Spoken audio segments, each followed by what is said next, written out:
ఇటు ప్రశ్న రావణ్కు సంబంధించిన విషయంలో నిన్న 14 రోజుల రిమాండ్ గన్నవరం కోర్టులో 14 రోజుల రిమాండ్ను ఇవ్వడం జరిగింది.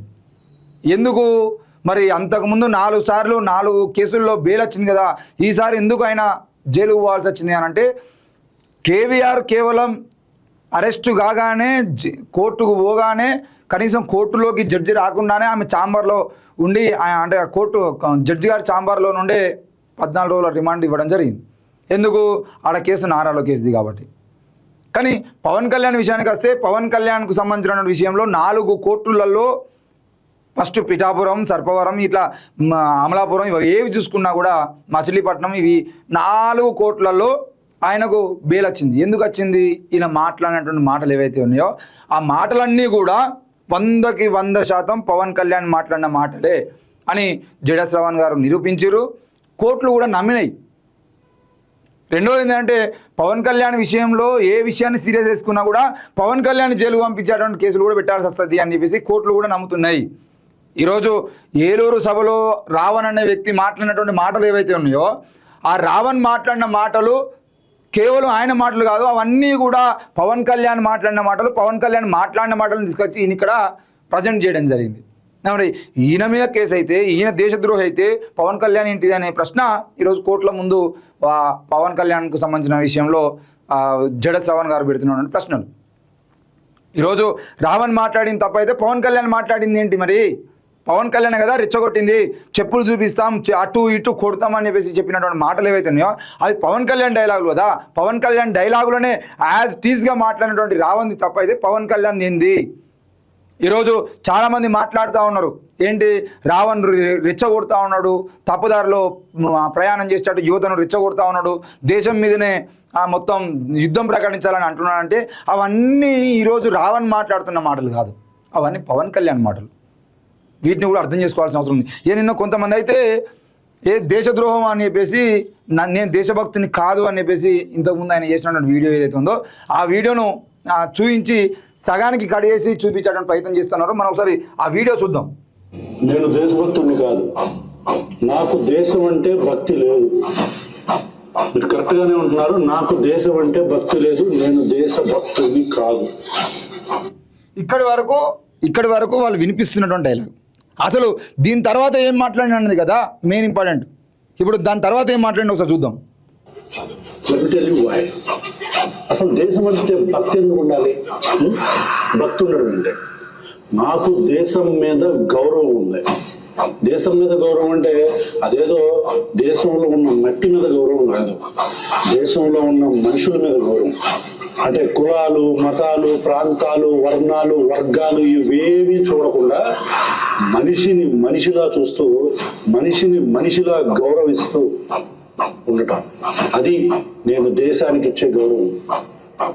అంతేగాని నాకు పక్కనోడిని కులంతో, మతంతో, ప్రాంతంతో, వర్ణంతో, వర్గంతో వివక్ష చూపిస్తూ దేశం అంటే మాత్రం నాకు ప్రేమ ఉంది, కానీ వాడు మాత్రం దళితుడు, వాడు మాత్రం నిమ్న వర్గాలకు చెందినవాడు, నేను రెడ్డిని, నేను కమ్మని, నేను కాపుని, నేను అది, నేను ఇది, నేను హిందువుని, నేను క్రిస్టియన్ని, నేను ముస్లిం అని చెప్పి వ్యత్యాసాలు చూపిస్తూ దేశం అంటే మాత్రం నాకు భక్తి ఉందంటే వినటానికి ఇక్కడ ఎవడో ఎర్రి. సో ఇది నిన్న దేశభక్తికి సంబంధించినటువంటి విషయంలో నిన్న ప్రశ్న రావణ్ మీద చేస్తున్నటువంటి ట్రోలింగ్ ఏదైతే ఉందో దానికి సంబంధించినటువంటి పూర్తి వీడియో ఇది. మేము కూడా అదే చెప్తా ఉన్నాం. ఈ దేశంలో బతకాలంటే దేశభక్తునిగా ఉంటే సరిపోతుందా? ఒకవేళ దేశభక్తునిగా ఉంటే సరిపోతుంది అని అంటే ఈ కులాలు, మతాలు, ఈ వర్గాలు, వర్ణాలు, వివక్ష ఇవన్నీ తీసేస్తామంటే అత్యంత దేశభక్తులం మేము దేశభక్తులుగా ఉండి బయటికి వెళ్ళినటువంటి క్రమంలో చూస్తున్నటువంటి సమాజంలో విపరీతంగా ఈ దేశంలో పుట్టినటువంటి హిందువుల మీద అత్యంత దారుణంగా హింసలు, అత్యంత దారుణంగా వివక్షకు అంటరానితనం, వివక్ష ఇవన్నీ చూపిస్తూ ఉంటే వాటిని ప్రశ్నించేటువంటి మమ్మల్ని మీరు దేశద్రోహులు అని చెప్పేసి ముద్రేసి ఊపా కేసులు నమోదు చేసి ఆ ఊపా కేసుల్లో దేశం మీద యుద్ధం ప్రకటించాలని చెప్పేసి చెప్తా ఉన్నాడు. కాబట్టి వీళ్ళను దేశద్రోహులుగా ప్రకటించాలని చెప్పేసి చెప్తున్నటువంటి మాటలు ఎంత దారుణం. ఆయన అన్నటువంటి మేము దేశభక్తులం కాదు అని చెప్పేసి అన్నటువంటి మాటలో దేశభక్తి అని అంటే కేవలం దేశాల్లో ఉన్నటువంటి మట్టిని ప్రేమించడం కాదు, ఈ దేశంలో ఉన్నటువంటి ప్రజల్ని ప్రేమించడం, కులం లేకుండా, మతం లేకుండా, రాజకీయం లేకుండా, రంగు లేకుండా, వివక్ష లేకుండా, వర్ణం లేకుండా, ఏది లేకుండా ఈ దేశంలో ఉన్నటువంటి సమస్త ప్రజల్ని ప్రేమించేవాడే నిజమైన దేశభక్తుడు అని చెప్పేసి ప్రశ్న రావని అంటున్నాడు. మేము అంటున్నాం లేదు, మేము కులాన్ని చూసే ప్రేమిస్తాం, మేము మతాన్ని చూసే ప్రేమిస్తాం, మేము రంగును చూసే ప్రేమిస్తాం, మేము వర్ణాన్ని చూసి ప్రేమిస్తాం, మేము వివక్షను పాటిస్తాం, అయినా కూడా మేమంతా దేశభక్తులం, అన్ని కులాలు ఉన్నప్పటికీ కూడా మేము కేవలం హిందువులు అని చెప్పేసి మాట్లాడేటువంటి మీరు సరైన వాళ్ళ లేదు కాదు అని చెప్పేసి చెప్తున్నాడు అని ప్రశ్న రావని కరెక్ట్ అయిన వాడా అనేది మీరు అర్థం చేసుకోవాలి. ఈ వీడియో చూస్తున్న వాళ్ళు అర్థం చేసుకోవాలి. అవసరమైతే మీ అభిప్రాయాన్ని కామెంట్ రూపంలో రాయండి. ఈరోజు ఇంకా మరో విషయంలో ఆయన ఏమంటున్నారు, ఉగ్రవాదులకు సంబంధించిన విషయంలో కూడా ఆయన మాట్లాడాడు. ఉగ్రవాదులకు కూడా హక్కులు ఉంటాయని మాట్లాడంటే ఎస్, బరాబర్ ఈ ప్రపంచంలో ప్రతి ఒక్కరికి హక్కులు ఉంటాయి. నువ్వు పక్క రాష్ట్రాన్నో పక్క దేశమానో తీసుకొచ్చి ఇక్కడ అరెస్ట్ చేసి ఇక్కడ కేసు పెట్టి ఇక్కడ ఉరిశిక్ష తీస్తా అంటే తప్పకుండా దేశానికి సంబంధించిన వాళ్ళకి సమాచారం ఇవ్వాల్సిన అవసరం కూడా ఉంటుంది. వాళ్ళు అక్కడ బహిష్కరణ గురైనటువంటి వ్యక్తులైతేనో లేదంటే అక్కడ బ్యాన్ చేయబడినటువంటి సంస్థలకు సంబంధించిన వ్యక్తులైతేనేమో అయినా కూడా వాళ్ళ సమాచారం ఇచ్చి ఇక్కడ ఉరిశిక్షలు వేసిన సందర్భాలు ఉన్నాయి, ఇక్కడ ఎన్కౌంటర్లు చేసిన సందర్భాలు ఉన్నాయి, ఏమైనా ఉన్నాయి. ఇప్పుడు ప్రశ్న రావణ్ వాళ్ళ హక్కుల గురించి మాట్లాడినని చెప్పేసి మాట్లాడుతున్నటువంటి వాళ్ళు ఈ దేశంలో ఏ ఒక్క ఉగ్రవాది అయినా పట్టుబడ్డప్పుడు తీసుకుపోయి మీరు కోర్టులో నిలబెట్టినప్పుడు ఆయనకు హక్కులు ఉండే, ఆయన కాల్చిపడాయని చెప్పేసి ఏ కోర్టు కూడా చెప్పలేదు కదా. అజ్మల్ కసబ్ లాంటి వాళ్ళనే నిన్ను కోర్టుకు తీసుకుపోయేదంటే తీసుకెళ్ళి ఆయనకు యావజ్జీవ కారాగార శిక్ష వేయండి అని చెప్పేసి, అంటే ఉరిశిక్ష వేయండి అని చెప్పేసి తీసుకుపోయి ఆయన యావజ్జీవ కారాగార శిక్షను ఉరిశిక్షను వేస్తారు తప్ప తీసుకెళ్ళి ఈయనే కదా ఉగ్రవాది చంపేయండి కోర్టులో అని చెప్పేసి చెప్పరు కదా. వాళ్ళకి హక్కులు ఉంటాయి, వాళ్ళు కూడా మనుషులే, వాళ్ళని మార్చాలనే ప్రయత్నం కూడా చేయాలని చెప్పేసి కూడా భారత రాజ్యాంగం చెప్తుంది. వాళ్ళని మార్చే ప్రయత్నంలో భాగంగానే కదా వాళ్ళకు శిక్షలు వేసేది. ఈరోజు ఎన్నో కేసుల్లో, మర్డర్ కేసుల్లో, రేప్ కేసుల్లో వస్తున్నటువంటి వాళ్ళందరినీ చంపకుండా తీసుకెళ్లి జైల్లో పెట్టేందుకు, జైల్లో పెట్టి వాళ్ళ మానసిక పరిస్థితులు మార్చడం కోసం, వాళ్ళ కౌన్సిలింగ్ చేయడం కోసం, అవసరమైతే జైళ్ళలో కూడా వాళ్ళలో మార్పు రావడం కోసం ప్రయత్నాలు చేయడం కోసం కదా జైల్లో పెట్టేది. 3 నెలలు, 6 నెలలు, ఏడాది, 2 నెలల పాటు జైలుకు పంపించి బయటకు వస్తే ఆ జీవితం గురించి ఆలోచించుకొని ఇంకోసారి తప్పు చేస్తే మళ్ళీ జైలుకు పోవాల్సి వస్తుంది, ఆ బాధలు పడద్దు అని చెప్పేసి ఆలోచిస్తారని చెప్పేసి కదా వాళ్ళని జైలుకు పంపించేది. అంతే తప్ప మీకు మీరుగా ఏదో రావణ్ మాట్లాడింది కాబట్టి మేము వ్యతిరేకిస్తాం, రావణ్ మాట్లాడింది కాబట్టి మేము దాన్ని పట్టించుకోం, రావణ్ మాట్లాడింది కాబట్టి తప్పు అని అంటే అవే మాటలు పవన్ కళ్యాణ్ చాలాసార్లు మాట్లాడినండి. ఇదే ముస్లింలకు సంబంధించినటువంటి విషయాలు పవన్ కళ్యాణ్ మాట్లాడిన సందర్భాలు ఉన్నాయి, నరేంద్ర మోడీ మాట్లాడిన సంబంధాలు ఉన్నాయి, ఎన్నోసార్లు ఎంతోమంది మాట్లాడారు.